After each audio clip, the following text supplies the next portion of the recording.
What's going on, everyone? Welcome back to the channel. My name's Greg. Thank you so much for watching and supporting. Great to be with you guys again. I wanted to talk to you guys today about Buckle Insurance. So Buckle Insurance is probably the best offer I've seen for insurance for rideshare drivers. The main reason you need to consider this is, to be honest, this is something that I think a lot of drivers, they're constantly trying to cheat, right? They want to just go with their normal insurance. They want to kind of, not tell them, and you can get away with it for a long time. I'll be transparent with you guys. I did. Those of you that do know my story, I've driven easily 4 years now, off and on. I've had times where I did it very full time, pushing 50, 60 hours a week. I've had times where I did it 5 to 10 hours a week. The season of life I'm currently in is I'm just getting back into it. I run a business, and I honestly want to use this to network more, but also just to get a little bit of extra cash, whether it's for stocks, investing, just to build up my savings. Even if I can only make an extra $100 a week, that's honestly some really good money at the end of the year. So as I've been getting back into it, for one, I got Buckle because I had a really bad experience probably 2 or 3 years ago where I was driving late on a Saturday night. I had done really well that day. I think I was making close to 40 an hour with surges and tips. And I drove through a green light. I had 2 passengers in the back seat, and some young kid ran the red light and basically T-boned me. Wasn't a bad accident. There was pretty minor damages. I think it was just a fender for me.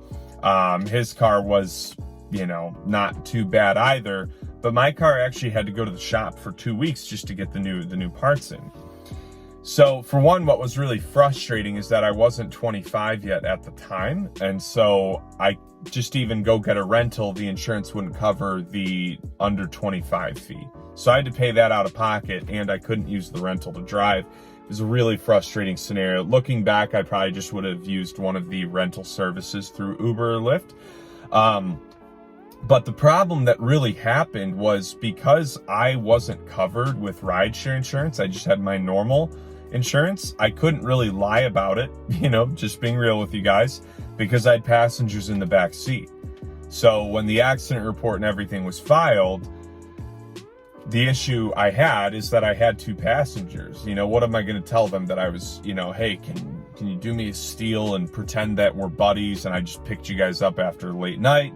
I just felt like it was getting dicier and dicier, so I told the truth, and it really bit me in the butt.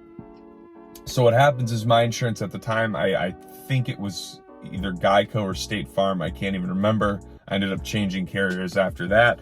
They basically wiped their hands clean of having to deal with any of it. Hey, you were driving rideshare, you never disclosed to us that you were doing this, you've got to figure it out. So now, fortunately, because I'm a smooth talker, I called the kids' insurance and I really just finessed them and got them to take care of everything. But I often think about what would have happened if they had tried to fight it. I was kind of fortunate that kid was a young buck and didn't really have the means to hire a lawyer.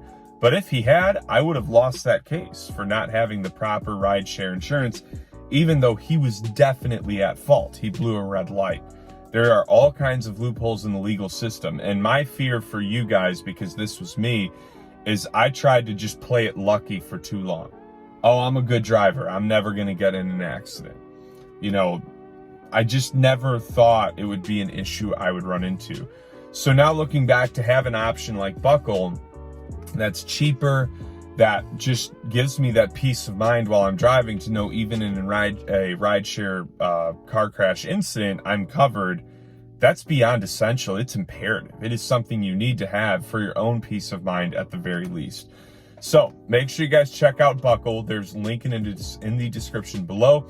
If you use our link, I believe you get a $20 to $25 Amazon or Visa gift card. So obviously you can use that to buy a new phone mount or whatever you might need to make your ride sharing journey easier. But anyways, check that out. Link in the description below. I hope you guys enjoyed this video. Please give it a thumbs up and a 5-star review. And I will talk to you guys soon.